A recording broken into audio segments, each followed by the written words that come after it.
She didn't hesitate.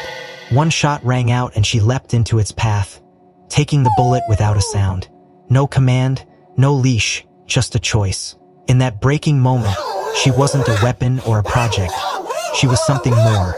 A story who chose to protect the one she loved. Before you judge loyalty, before you think you've seen true courage, hear her story. A story not of perfect obedience, but of a spirit that shattered every chain placed on her and still chose to stand. If you're ready to see what love without conditions looks like, stay with us, subscribe, share this moment, and tell us where you're watching from. What would you have done, standing there in the first light of a new day, with a life hanging in the balance? It was the kind of heat that made the asphalt shimmer, warping the distant outlines of the trees like ghosts. Malik Turner wiped the sweat from his brow and adjusted the battered cap on his head as he stepped out of the small animal control van, the stale scent of disinfectant and old leather clinging to him like a second skin. Oak Ridge Animal Clinic sat wedged between a dusty feed store and a bakery that always smelled like cinnamon rolls. Malik could never afford. Today was supposed to be routine. A quick intake of a stray, log the paperwork, maybe sneak a leftover pastry if he got lucky. But as soon as he saw her, he knew nothing about today would be routine. Curled tightly in the corner of the holding pen was a German Shepherd unlike any he'd seen before. Her coat was a striking black and tan, glossy even through the matted burrs that clung to her sides. She didn't lift her head when he approached, didn't even flinch, but Malay caught the way her body tensed, a coiled spring ready to snap. "Hey girl," he murmured, crouching low, hands visible, voice soft. "You're safe now, it's okay." He slid a shallow dish of water through the bars. Nothing. Not a sniff, not a glance. The dog simply stared at a fixed point on the wall, as if Malik and the world did not exist. He tried rattling the bowl, adding ice cubes that clinked invitingly, even dipping his fingers into the water and letting it trickle on the concrete in front of her. Still, nothing. It wasn't just disinterest, it was repulsion. A kind of deep, visceral refusal he had never seen before. That unsettled Malik more than he cared to admit. Malik called over his shoulder to the back hallway where Dr. Ellis Monroe was shuffling through a stack of charts. "Doc, you better take a look at this one." Monroe, nearing 70, moved slower than he used to, but his mind was as sharp as he ambled over, his lab coat stained at the cuffs from years of battles fought with stubborn animals and worse. "What seems to be the issue?" he asked without looking up. "Won't drink, won't even smell it, and something's off." Malik stood aside as Monroe leaned down, murmuring soft reassurances that the dog ignored.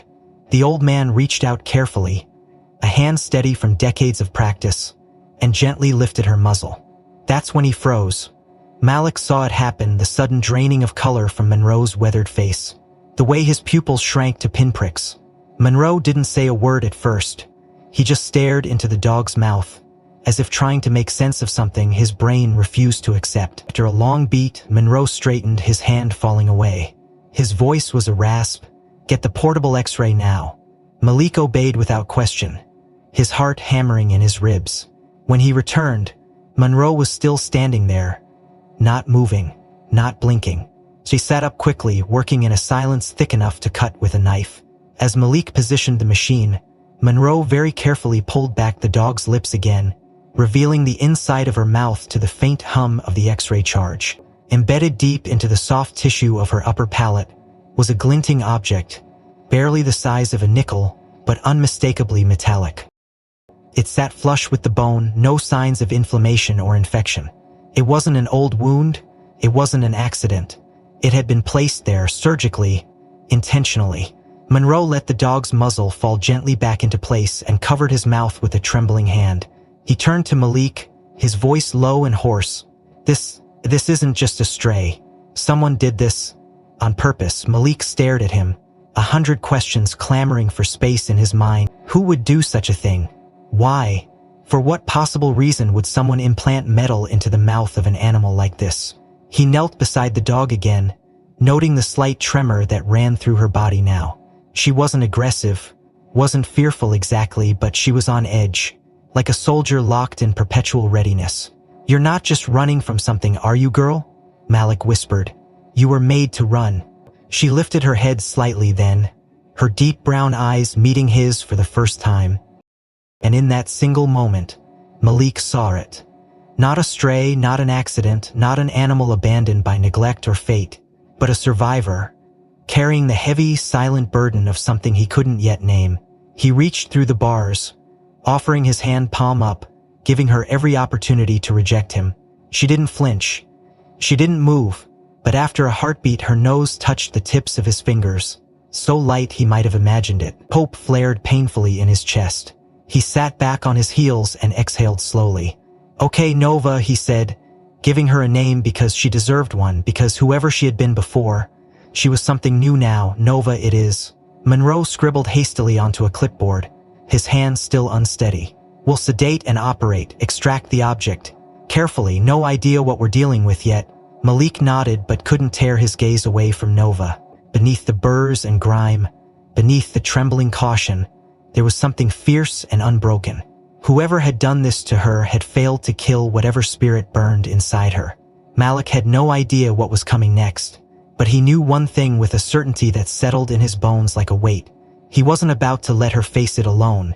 The hum of the X-ray machine had barely faded when Dr. Monroe called Malik back into the sterilized back room, the urgency in his voice slicing through the thick tension that had settled over the clinic like a storm about to break.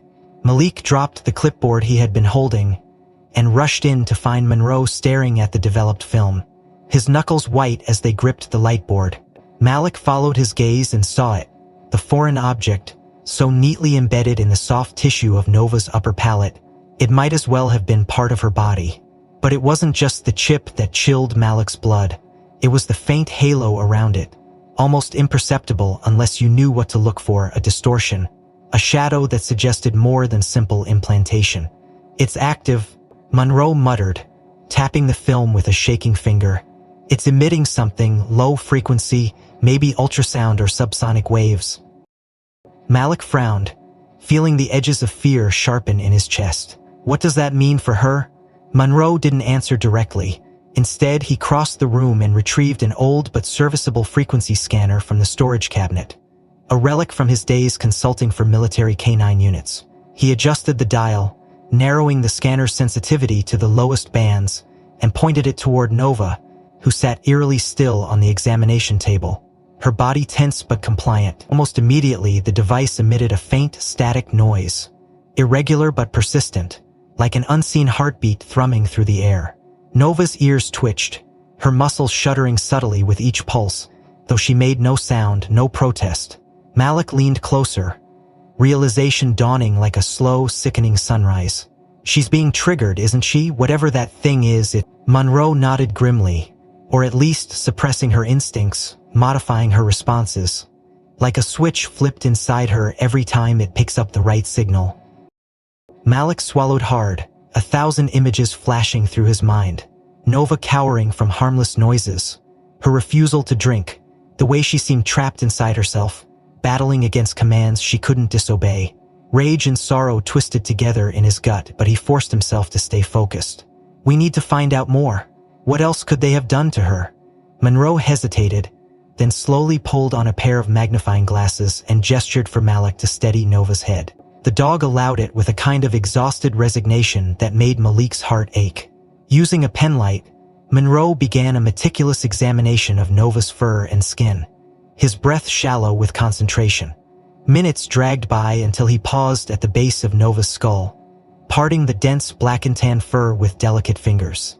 "There," he said. Malik leaned in, and under the stark glare of the overhead lamp, he saw it, a mark barely larger than a grain of rice, tattooed in faded ink directly onto the flesh beneath Nova's thick coat.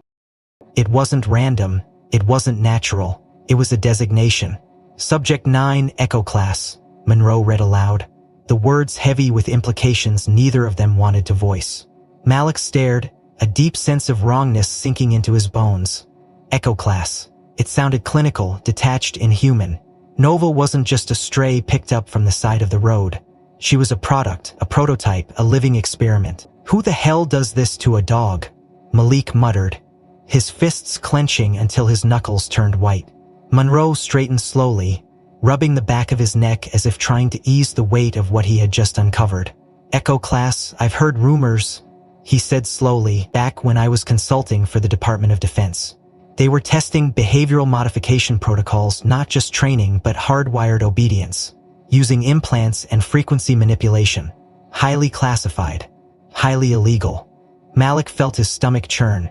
So she's, what, some kind of weapon? Monroe shook his head, a grim smile flickering across his face. No, Malik, weapons are simpler. Cleaner. Nova's something else.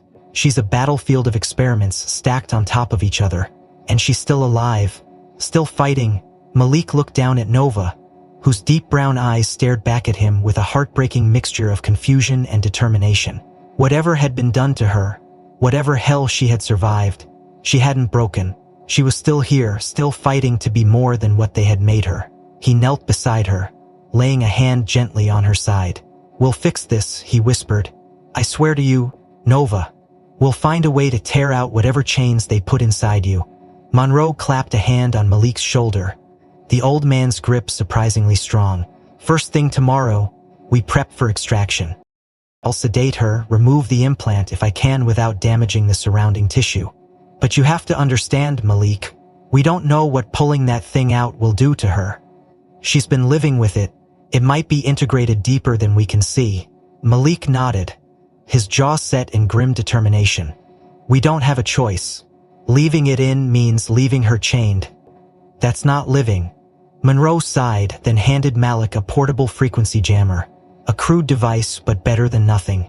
Keep this near her tonight. It should disrupt any signals aimed at her until we can operate. Malik accepted the device, feeling its weight settle heavily into his palm. He looked back at Nova, who hadn't moved from the table. Her gaze steady, her breath slow and shallow. She trusted him. Despite everything, she trusted him. That trust was a gift Malik would not betray. He carried her carefully to a prepared recovery crate, lined with thick blankets, and placed the jammer just outside the bars, setting it to a low pulse. Nova curled into a tight ball, her body shuddering once, then pulled. Malik dragged a battered armchair close to the crate and sank into it, his exhaustion catching up with him all at once. But he didn't close his eyes. Not once. He sat there, keeping vigil through the endless night, while outside the winds picked up and the darkness thickened, and somewhere far beyond the clinic walls, forces unseen and merciless stirred, already moving toward them. The first rays of dawn bled through the frosted windows of Oak Ridge Clinic when Malik finally allowed himself a slow stretch, bones creaking from a night spent vigilant by Nova's crate, the portable jammer emitting its low, steady thrum at his feet. Nova lay curled tightly, her breathing deep and even, but her ears flicked at every creak and groan of the old building as if she too was sleeping with one eye open. Malik rubbed his face and pushed himself up from the battered armchair, moving stiffly toward the staff kitchen in search of the black tar coffee Monroe liked to brew strong enough to strip paint. He barely had time to pour himself half a cup before the clinic's front bell jingled, a sharp, unnatural sound in the morning hush. Malik stiffened instantly, instincts prickling. Visitors this early were rare, and he doubted it was anyone looking to adopt a kitten. Setting the cup down, he wiped his hands on his scrubs and moved cautiously toward the lobby. A man stood just inside the door, the early light cutting a stark silhouette against the dust-moted air. He wore jeans pressed too sharply, boots too clean for rural Tennessee, and a dark jacket zipped up to his throat despite the already rising temperature. His hair was cropped short, military-amel, and his face was the kind that didn't lend itself easily to memory. Plain, symmetrical, forgettable. Morgans felt a jolt of unease before the man even spoke. "Morning," the stranger said, voice smooth as oiled hinges, eyes scanning the room without warning. "Name's Silas Briggs. I'm here about a dog you picked up." Malik kept his face neutral, fingers curling slightly at his sides. "We get a lot of dogs, you'll need to be more specific." Silas smiled, a tight, professional curve of lips that didn't reach his eyes. "Black and tan German Shepherd, female. Picked up off Highway 12, near Miller's old place." His words were too precise, too practiced. Malik felt the cold knot in his gut tighten. "We don't release animals without proof of ownership," Malik said carefully. "Microchips, vet records, adoption papers." "Of course," Silas said smoothly, reaching inside his jacket. For a heartbeat, Malik's body tensed, half expecting a weapon. Instead, Silas produced a folded packet of papers and offered them across the counter. Malik didn't move to take them. He glanced toward the hallway where Nova's crate sat just out of sight. Maybe it was the shift in air pressure, or maybe something deeper. But in that moment, Nova woke, lifting her head sharply, ears straining forward. A low rumble built in her throat, so deep and raw Malik felt it. Silas's eyes flicked briefly toward the sound, and for the first time, a crack appeared in his smooth facade. "It's critical," Silas said, lowering his voice. "She's part of a government project. Classified work. She wasn't supposed to end up here." Malik stared him down, heart pounding. "Government project, huh? Got any credentials to back that up?" Silas's smile tightened further. "He don't have time to explain the red tape to a kennel worker. Just hand over the dog and no one gets into trouble." Malik was about to reply something cutting, something reckless, when a sudden blur of motion snapped his attention sideways. Nova exploded from the hallway like a launched missile, crossing the lobby floor in 2 bounds flat, her body a taut arc of muscle and fury. Before Silas could even flinch, Nova's jaws closed on the sleeve of his jacket with a force that cracked fabric and jarred bone. Silas stumbled back, half raising his hands in reflex, but Nova didn't bite deeper. She tore, shredding the heavy fabric down to his elbow in a single violent wrench, then released and landed lightly between Malik and the stranger, hackles bristling, lips curled in a silent snarl. Malik stood frozen for a beat, adrenaline flooding his system so fast he thought he might black out. Silas cursed under his breath, cradling his now tattered arm, his composure fraying at the edges. "You's trained," he said tightly, voice low and vibrating with anger. "You don't understand what you're dealing with." Malik didn't lower his voice. "I think I'm starting to." Behind him, Dr. Monroe appeared in the doorway, his face grim, a cordless phone clutched in one hand. "There's on the way," Monroe said flatly.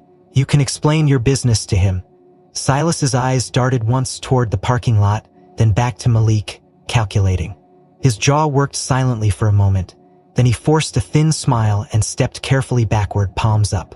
"This isn't over," he said, voice smooth again, but Malik could hear the fury coiled underneath like a rattlesnake waiting to strike. "You'll be in touch. You do that," Malik said, heart hammering so loudly he was sure Nova could hear it. Silas retreated, slipping out the front door with the silent grace of a predator disengaging, his boots leaving no sound on the cracked linoleum. For a long moment, Malik, Monroe, and Nova stood frozen in the dim lobby, the only noise the ticking of the ancient wall clock. Then Nova turned, pressing her body hard against Malik's legs, her entire frame trembling with tension and something that might have been relief. Malik knelt slowly, threading his fingers through her thick fur, grounding both of them. "You knew," he murmured into the soft ruff at her neck. "You knew he wasn't here to help."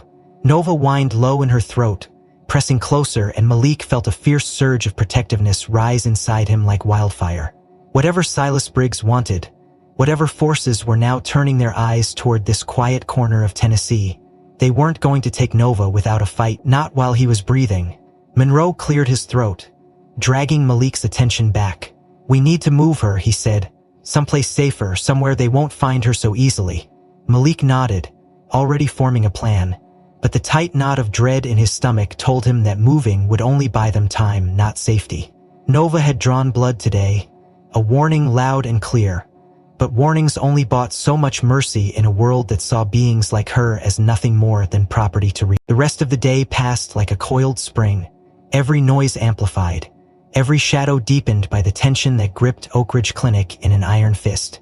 Malik stayed close to Nova, refusing to let her out of his sight, even for a moment, while Dr. Monroe double-checked the locks on every door and window, his expression grim and haunted. They both knew Silas Briggs wasn't bluffing. Night fell heavy and oppressive, the sticky summer air turning electric with the promise of a storm that refused to break. Malik dozed lightly in the chair beside Nova's crate, his hand resting on the portable jammer as if sheer proximity could protect her. It was sometime after midnight when the first sound shattered the fragile peace, a soft metallic clink barely audible over the hum of the ceiling fan. Malik snapped awake instantly, heart thudding, every nerve screaming alert. Another sound followed, the unmistakable creak of the back door easing open on oiled hinges. Malik rose silently, adrenaline flooding his system, and reached for the heavy flashlight Monroe kept stashed behind the reception desk. Nova was already up, body rigid, her ears trained toward the sound, a low growl building in her throat. Malik crouched beside her, whispering, "Stay," though he knew it was as much for his own sanity as hers. Footsteps padded softly across the linoleum, deliberate and unhurried. Whoever was coming wasn't trying to sneak.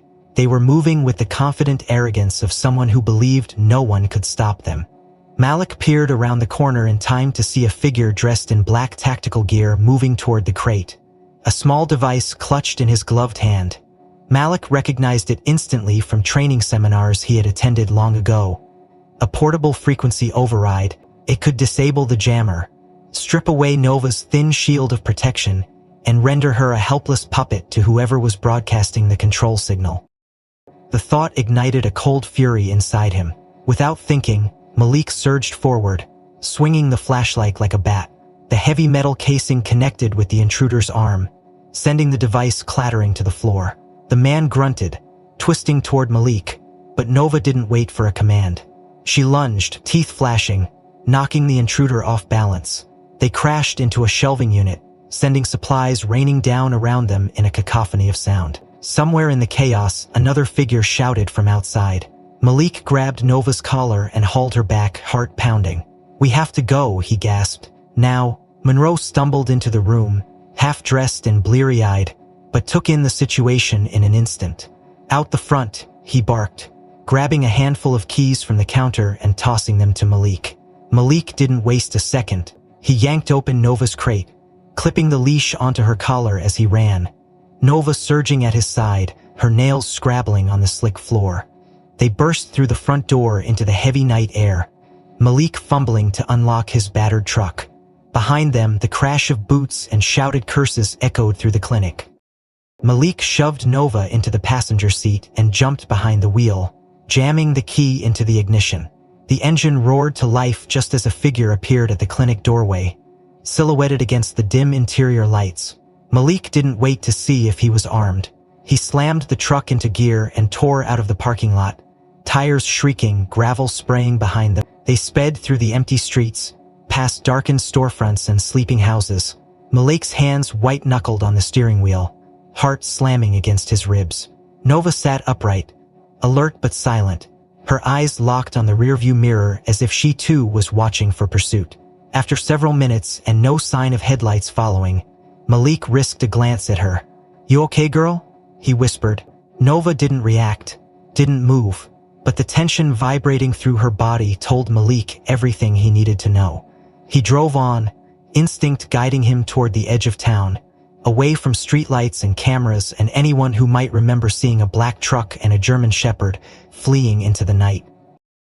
About 20 miles out, Malik spotted the turnoff he had been looking for, a barely marked dirt road that led toward the hills and, if memory served, an abandoned cabin once owned by Monroe's late brother. Malik had helped winterize the place a few years back, patching up leaks and replacing broken locks. It wasn't much, but it was isolated and, more importantly, off the grid. He turned onto the dirt road, the truck bouncing violently over potholes and washouts. Nova shifted to brace herself, her eyes never leaving the darkness outside. They traveled another 10 minutes, deeper into the wilderness, until the cabin emerged from the trees like a half-forgotten ghost. Malik pulled around back, killed the headlights and coasted to a stop beneath a stand of thick oaks. The night pressed in close, heavy and stifling. Malik sat still for a moment, catching his breath, then reached over to unclip Nova's leash. "Come on, girl," he said softly. "Let's get you safe." Nova leapt down from the truck with practiced grace, sniffing the air cautiously. Malik retrieved a flashlight from the glove box and swept the beam around the clearing, checking for signs of recent activity. Everything appeared undisturbed. No tire tracks, no footprints, no broken branches. Still, he couldn't shake the feeling that they weren't alone. Moving quickly, he unlocked the cabin and ushered Nova inside. The place smelled of dust and wood rot, but it was shelter and, for now, that was enough. Malik set about securing the doors and windows as best he could, stacking furniture against the front entrance, and jamming a chair under the doorknob for good measure. He found a few ratty blankets in the closet and made a nest for Nova near the fireplace, then collapsed onto the threadbare couch with a groan. For the first time since the night began, Malik allowed himself to believe they might actually be safe. He closed his eyes, exhaling slowly, but the sharp crack of a twig outside snapped him back to full alertness. Nova was on her feet in an instant, body rigid, her gaze fixed on the back window. Malik moved to her side, peering into the darkness, a flashlight beam slicing through the trees. Nothing moved, but the hair on the back of his neck stood on end. He was about to turn away when he noticed a faint metallic glint beneath the rear bumper of his truck. Dread flooded him. Heart hammering, he crept outside, flashlight penetrating slightly in his hand.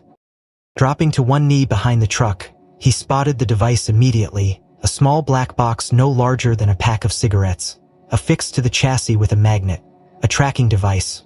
Malik swore under his breath, ripping it free and tossing it deep into the woods, listening as it clattered and disappeared into the underbrush. He staggered back, mind racing. They had been marked from the start. Even now they might be closing in, hunting them like ants. He looked back at the cabin, at Nova's silhouette framed against the dusty window, her posture taut with expectation. They were not safe. They had never been safe. The morning sun barely managed to cut through the dense canopy of trees surrounding the cabin, casting long, dappled shadows across the dusty floorboards. Malik hadn't slept at all, pacing the small room while Nova lay curled near the hearth, every so often lifting her head to scan the windows as if she too felt the invisible noose tightening around them. He knew they had to move again, but first, he needed answers, real ones.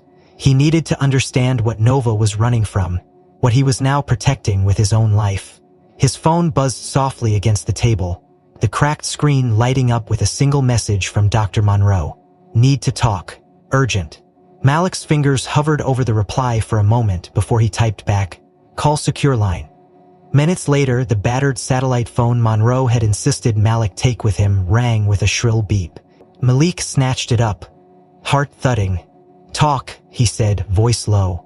Monroe's voice came through the line, brittle and strained. "You need to know the truth about Project Omen." Malik gripped the edge of the table, bracing himself. "Go on."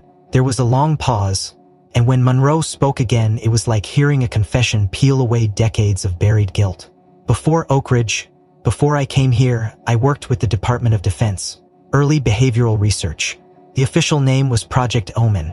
It was supposed to be about enhancing canine units, faster reflexes, heightened senses, better control in the field.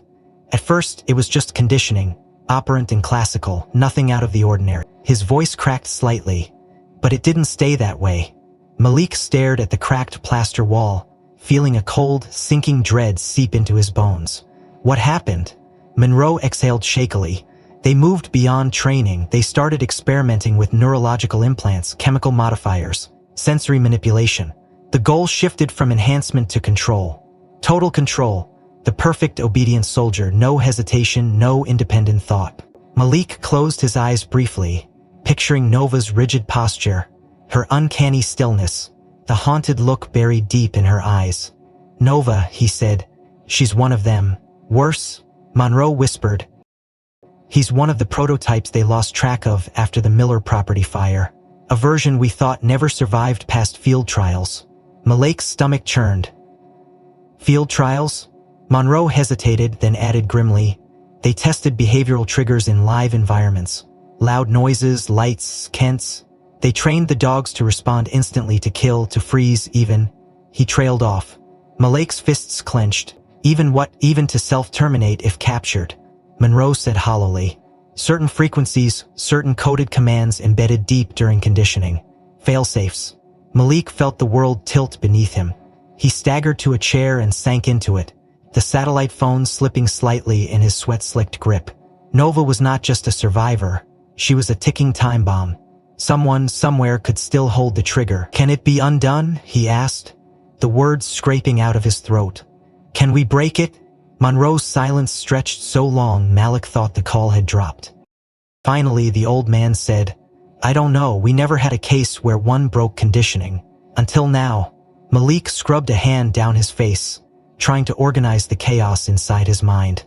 What about the chip? Removing it, will that help? Maybe, Monroe said cautiously. But if the behavioral conditioning is deeply ingrained neurologically, it might take more than that. Malik stared across the room at Nova, who was watching him with those deep, soulful eyes, as if she already knew what he had learned and was bracing herself for the weight of it. There's something else, Monroe said, voice dipping even lower. If Silas Briggs was involved, and that means you're in just as much danger as she is. Malik laughed bitterly. Figured that out last night. Listen carefully, Monroe said sharply. There's a file. Hard copy. I kept it buried at Oak Ridge just in case. Top shelf records room behind the HVAC manual. Red folder labeled Omen Beta Trials. Get it, burn it if you have to. But you need to know what you're up against. Malik glanced at the clock. Daylight was burning and he knew they couldn't afford to stay much longer. Got it, he said. Be safe, Malik, Monroe said, and the line went dead. Malik stuffed the satellite phone into his pack, grabbed Nova's leash and jogged toward the truck. They would have to be fast. Oak Ridge was a risk, but the file might be the only blueprint they had for breaking Nova free. They drove with the windows down, Malik's eyes flickering constantly between the road and the mirrors, searching for tails that might have picked up their trail. Nova sat rigidly beside him, occasionally flicking her ears at passing sounds, but otherwise silent. When they pulled behind the clinic an hour later, the place looked deserted, the parking lot cracked and empty under the searing sun. Malik left the engine running and sprinted inside, heart hammering. The records room was just as Monroe had said, tucked between two unused exam rooms, a dusty maze of filing cabinets and stacked boxes. Malik found the HVAC manual quickly, pulled it aside, and there it was. A battered red folder, nearly invisible against the back wall. He grabbed it, shoving it under his jacket, and ran.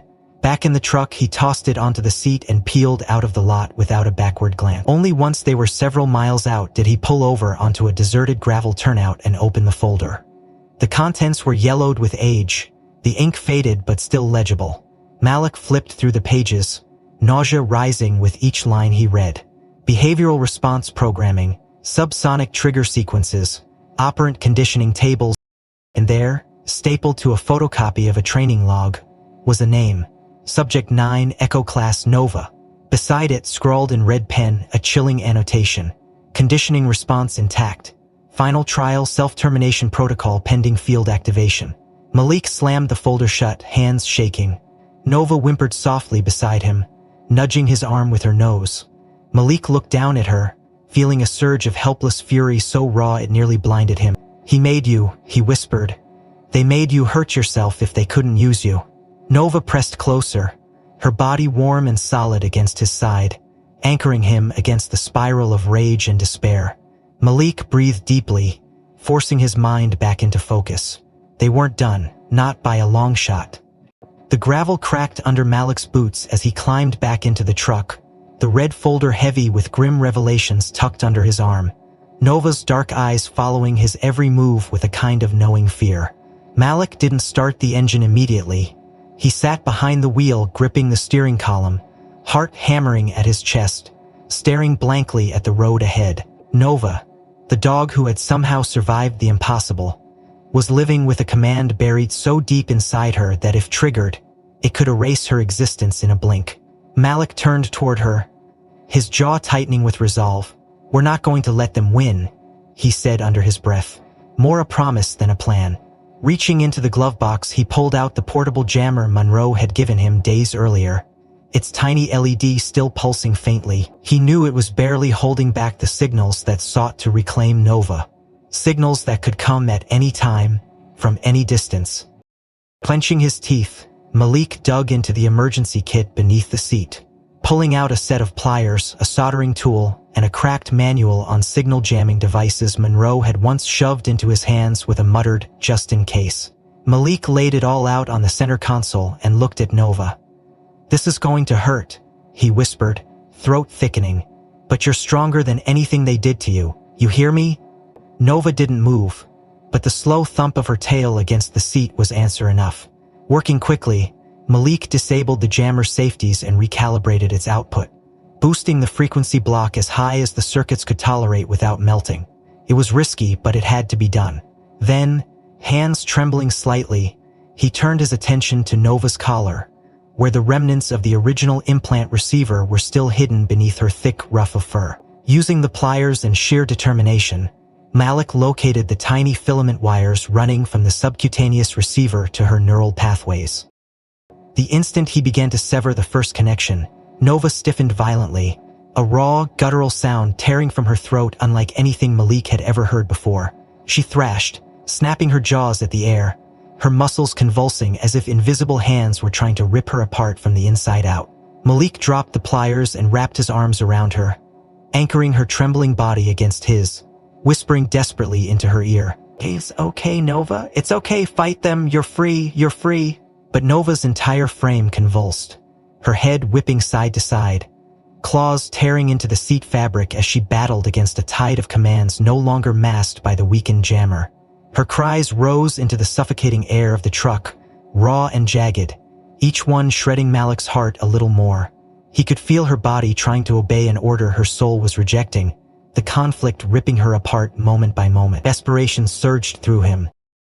If he didn't find a way to block the incoming signal completely, she would either collapse under the strain or succumb to the final embedded command, the one designed to make sure no evidence of the program survived. Scrambling, Malik grabbed the manual and flipped through it with frantic hands, pages blurring in his vision. There, near the back, buried in the technical jargon, was a note scrawled in Monroe's handwriting. Signal suppression possible with broad-range harmonic field. Requires feedback loop to cancel inbound frequencies. Malik's mind raced. A harmonic field, something that could drown out the incoming orders by flooding the immediate area with randomized noise. Crude, unpredictable, dangerous to electronics, but possibly the only thing that could save Nova now. He lunged for the spare radio transmitter in the emergency kit, a relic from Monroe's search and rescue days, and hastily rewired it to override frequency inputs with static pulses. The device whined protestingly as Malik overloaded it, but finally, it emitted a low, vibrating hum that made his teeth ache. Nova spasmed once more, then collapsed sideways onto the seat, panting harshly, her body slick with sweat and tension. Malik yanked the transmitter's range to maximum and cranked up the harmonic field until the truck itself seemed to hum like a living thing. For a terrifying moment, Nova lay utterly still, her chest rising and falling in shallow, rapid breaths. Her eyes closed tight. Malik leaned over her, stroking her fur with trembling hands, murmuring whatever nonsense came to mind, promises, reassurances, prayers. Slowly, agonizingly, Nova's breathing deepened, her paws twitching weakly as she began to surface from the programmed nightmare. Malik didn't dare move, didn't dare lower the jammer or the field, not until he was sure she was past the worst of it.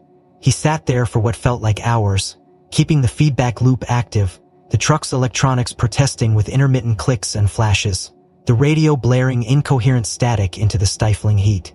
Nova finally stirred, lifting her head with infinite slowness, her eyes glassy but aware. She whined softly and pushed her muzzle against Malik's chest. Malik broke then, burying his face in her fur, feeling the tears he hadn't realized he was holding spill out onto her warm coat. "You're okay," he whispered fiercely. "You're here. You're with me." Nova's tail thumped weakly against the torn seat, a hearty of defiance against everything they had tried to take from her. Malik pulled back, meeting her gaze, and saw the fire still burning there, battered but unbroken. He exhaled a shaky breath and looked around the truck's ruined interior, the manual and makeshift devices scattered like debris after a storm. They couldn't stay here. Not now, not with the signal generators compromised and whoever controlled them likely aware of Nova's resistance. Somewhere out there, Silas Briggs and his masters were regrouping, planning their next move, and Malik knew they would come harder, faster, more desperate than before. He wiped his face roughly and shifted back into action, pulling the battered laptop from under the seat and jacking it into the radio override to refine the harmonic frequencies, trying to give Nova even a little more shielding. Every second counted now, and Malik was done running blind. The last of the sun's pale light bled out over the ridge as Malik finished tightening the makeshift jammer to the truck's frame, the rough feedback loop humming faintly in the thickening dusk. Nova lay beside the front bumper, her head up, body tense, ears twitching toward every stray sound that stirred the evening stillness. Malik wiped the sweat from his forehead and cast another anxious glance toward the tree line that hemmed them in like a living wall. He had the uneasy sense of being watched, a prickling at the base of his skull that refused to be shaken. He moved quickly back toward the cabin, Nova shadowing him without a sound. Inside, he bolted the door and double-checked the barricades he'd hastily reinforced earlier, dragging the cracked dresser and an overturned table against the front entrance. The harmonic field would buy them some breathing room, but it wouldn't stop bullets if it came to that. And deep in his gut, Malik knew it would. The first sign came with a whisper of static over the emergency radio, a pulse of interference that didn't match anything his devices were generating. Malik stiffened, staring at the radio as it crackled faintly, then fell silent. Nova rose too, her hackles bristling, her body shifting into a low crouch without a sound. Malik crossed to the window, careful to stay behind the curtain's edge. In the dying light, he saw them, shadows slipping between the trees, moving with methodical precision. At least 6 figures, maybe more, dressed in black tactical gear, rifles cradled to their chests. They were surrounding the cabin, tightening the noose with terrifying efficiency. At their center, standing slightly apart, was Silas Briggs. Even at this distance, Malik could make out the confident set of the man's shoulders. The way he barked clipped orders into a headset. His hunters fanned out, taking positions, rifles sweeping methodically toward the windows and doors. Malik's heart hammered against his ribs. He turned toward Nova, who was watching him, utterly still. Nova gave a single short woof, almost a nod. Malik crouched beside her, running a hand down her tense spine. "We can run," he said, "out the back, into the trees. It'll be hard, but we can lose them." Nova's gaze flickered to the door, then back to Malik. And then something passed between them, something that made Malik's blood run cold and proud all at once. She understood, and she had another plan. Before he could react, Nova surged to her feet and slipped through the broken kitchen door Malik had left slightly ajar earlier when scavenging for supplies. She darted into the darkness beyond without hesitation, moving like a shadow. "Nova," Malik hissed, lurching after her, but she was already gone. A sharp bark cracked through the night, drawing immediate shouts from the men outside. Malik staggered to the window in time to see Nova burst from the tree line, her form dark and fast, streaking low across the open ground toward the main road. Several of Silas's men broke ranks instinctively, chasing after the moving target. Silas shouted something furious, but it was too late. Nova was leading them away, drawing the hunters off the cabin, off Malik. It was suicide. It was brilliance. Malik's fists clenched at his sides, torn between the desperate urge to run after her and the brutal knowledge that if he did, he would only draw attention back to her. She had made her choice. She was no longer a puppet yanked on invisible strings. Nova had claimed her freedom, her agency, in the most defiant way possible. Malik turned away from the window, forcing himself to breathe, to think. Nova needed time, needed space to lead them far enough away that Malik could escape and regroup. But she couldn't outrun trained mercenaries forever. Malik grabbed his backpack, stuffing the most critical items inside the signal jammer, the transmitter, the Omen files, and slung it over one shoulder. He hesitated just long enough to scrawl a quick message onto a scrap of paper, weighing it down on the floor with a stone near the hearth. "Nova, I will find you." The distant crack of gunfire jolted him into motion. He slipped out the back door, staying low, weaving through the thick undergrowth behind the cabin. Branches slapped his face and tore at his clothes. But he didn't slow. Every nerve in his body screamed at him to move, to run, to get clear. The sound of shouts and gunfire receded slowly behind him, swallowed by the dense forest. Malik didn't look back. He couldn't. Nova had given him this chance and he would not waste it. The dense forest swallowed Malik whole as he moved deeper into the night, heart hammering, breath burning in his lungs, the faint sounds of gunfire and shouts dying out behind him. He didn't stop running until the first rays of dawn bled through the trees, casting the world into a cold, uncertain light. When he finally stumbled into a clearing miles from the cabin, he dropped to his knees, gasping for air. His body wrung out from exhaustion and fear, but his mind was a still trap locked onto one thought. Nova was still out there, and he had to find her. Malik didn't return to Oak Ridge. It was too dangerous, too exposed. Instead, he circled south through back roads and abandoned trails, eventually reaching a gas station where he used a burner phone to send a coded message to Dr. Monroe. The response came a few hours later, terse and urgent. "Meet me at Site Echo." Malik didn't need further explanation. Site Echo was one of the half-dozen fallback points Monroe had drilled into him during their hurried crash course in survival. A forgotten ranger station deep in the national forest, long since decommissioned. It took Malik the better part of a day to reach it, driving a series of borrowed and swapped vehicles to stay ahead of any pursuit. When he arrived, the place was just as he remembered. Half-compassion walls, peeling paint, nature reclaiming what man had abandoned. Monroe was already there, pacing the cracked concrete patio with a grim set to his jaw, a battered laptop tucked under one arm. Malik barely got out of the truck before Monroe thrust a worn manila envelope into his hands. "Found something," Monroe said without preamble, "from the chip you pulled." Malik opened the envelope and pulled out a series of printed photographs and schematics. They showed an underground facility, the blueprints partially burned but still legible. Multiple sublevels, restricted labs, containment rooms. In the corner of one map, a faded label read, Section 9, Behavioral Adaptation Trials. Malik looked up sharply. Where? Monroe pointed to a spot on the map deep in the mountains northeast of their position. Old Cold War bunker, repurposed, forgotten by everyone except the people who needed it hidden. Malik felt a pulse of grim excitement. If Nova's torment had begun anywhere, it was likely there. And maybe, just maybe, they could find something to help free her completely, or at least understand what they were up against. They left at once, taking a winding route through logging roads and deer trails, the truck's suspension groaning with every pothole and rut. It was full dark again when they reached the bunker's perimeter, an overgrown clearing surrounded by a rusted fence and a sagging gate bearing a sun-bleached warning sign, "No trespassing, government property." Malik killed the headlights and coasted the last few hundred feet, heart pounding. Monroe scanned the perimeter with an old military-grade scope, grunting in satisfaction. "No patrols," he said. "No recent vehicle tracks. They abandoned this place when Project Omen went dark." Malik grabbed a crowbar from behind the seat and approached the gate, Nova's absence beside him a hollow ache in his chest. It took several minutes of wrenching and swearing before the lock gave way with a protesting shriek. Inside the fence, the entrance to the bunker was a squat concrete hatch half buried in weeds and rubble. Malik and Monroe pried it open together, the hinges shrieking, and descended into the stale, cold dark below. The air was thick with dust and decay, every step kicking up motes that danced in the weak beams of their flashlights.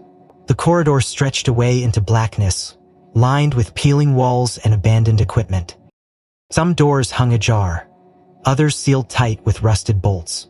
They moved cautiously, checking each room, noting the signs of hasty evacuation files scattered across floors, machines stripped of vital components, cabinets left open and empty. Then, deep in the second sublevel, they found it. A room intact, sealed behind a heavy steel door. A faded sign above it read, Subject Variant Archives.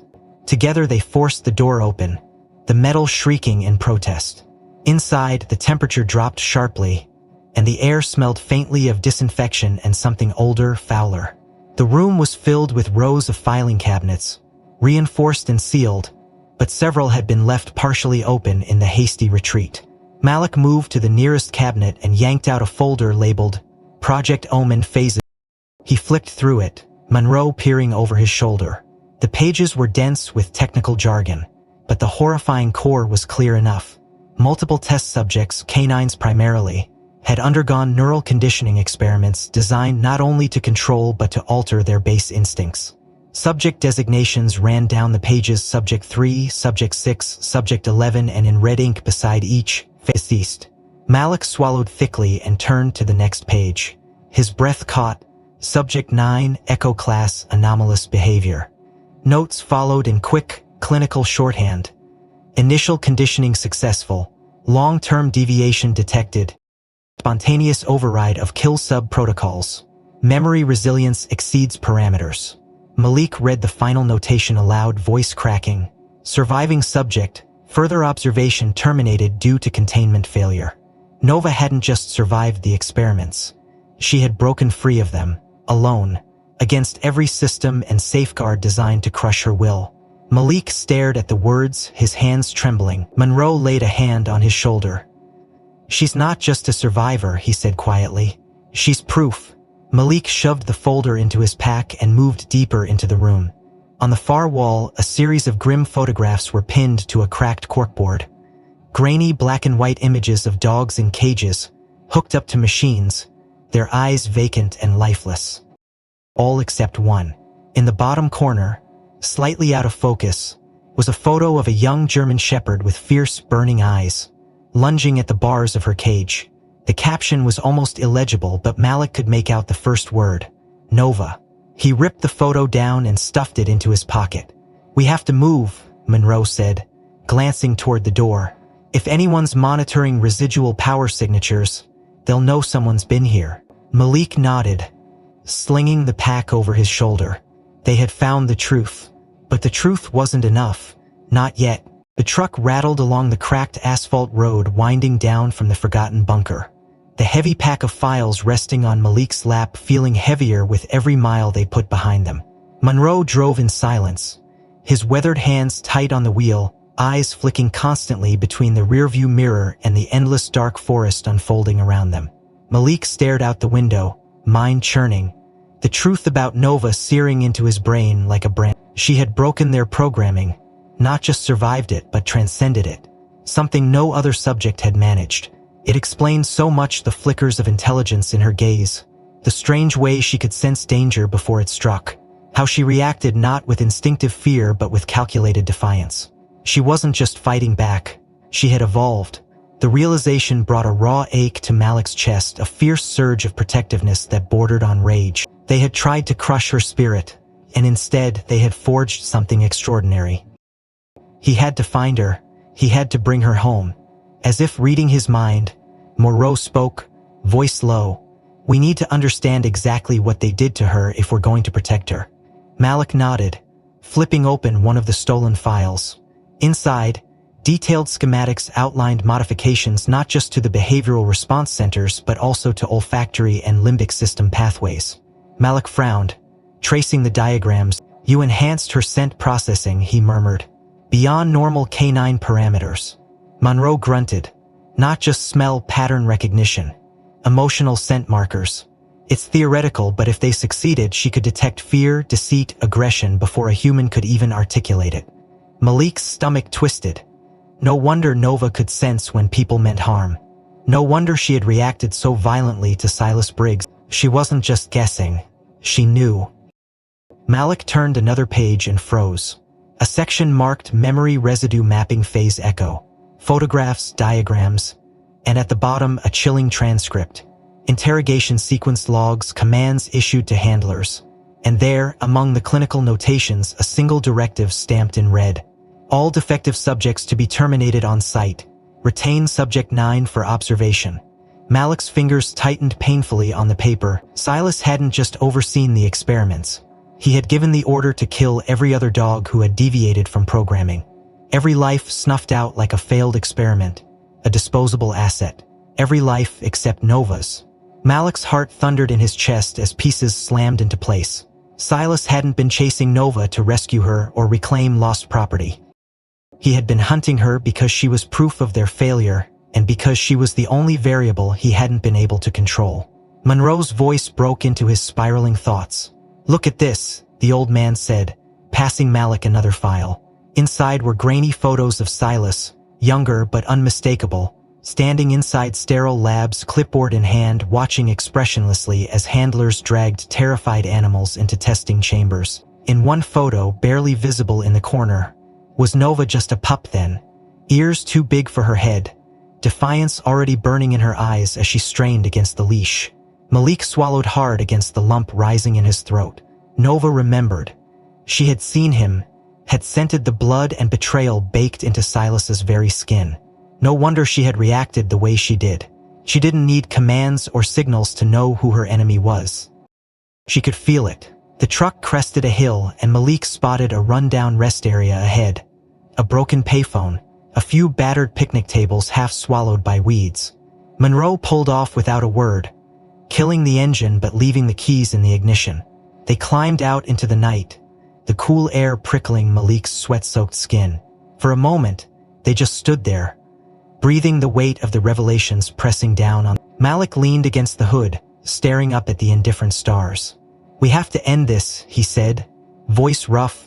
"We have to expose him." Monroe nodded grimly. "We will. But first we find her." Malik's gaze dropped to the dark road stretching ahead.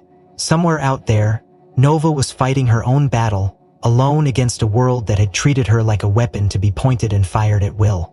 But she wasn't just a tool anymore. She was a force they couldn't control, couldn't predict. And Malik knew with a certainty that rooted itself in his bones, that Nova was not just surviving, she was choosing. Choosing to live, to fight, to trust. He pushed off the truck, grabbing the backpack from the seat. "Let's move," he said, steel threading through his voice. Before they realize, we've been here. They had a long way to go and little time to get there. But Malik didn't care how far or how hard the road would be. He would find Nova. He would bring her back, no matter what it cost him.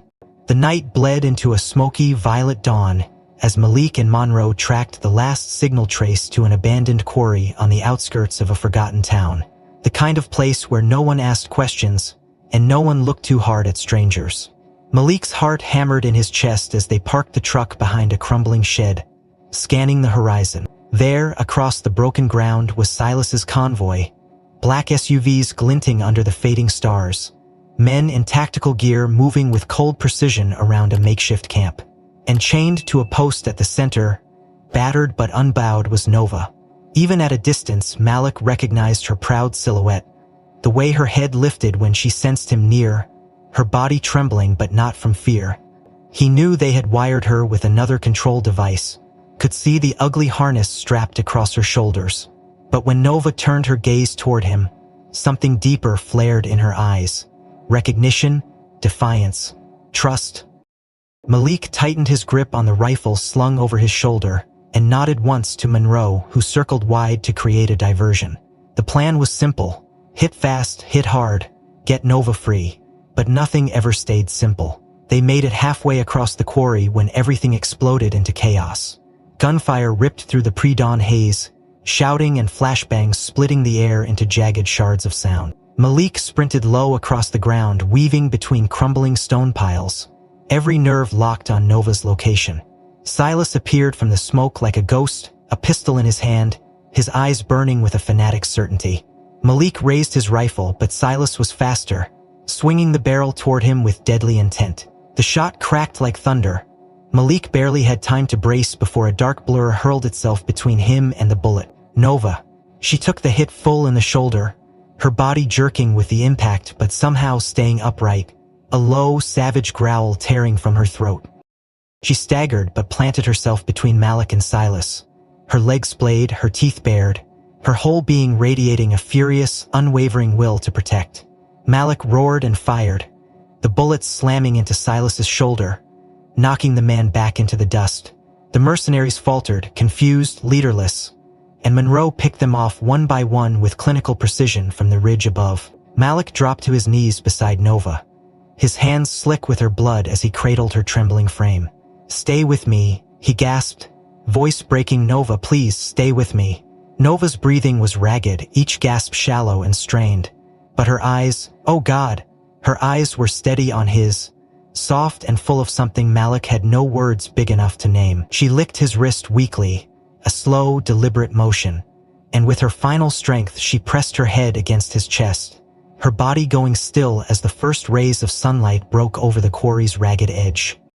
Malik sobbed into her fur, holding her tighter than he ever had, feeling her last heartbeat fade against his ribs. She had chosen him, chosen freedom, chosen love.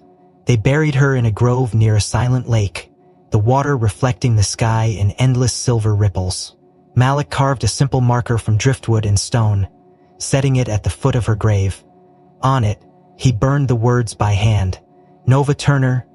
She chose love over order. The forest seemed to hold its breath as he placed the final stone.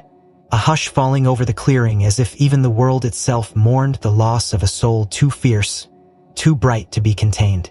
Days passed in a blur. Weeks. Malik drifted, lost in a fog of grief and rage and hollow victories.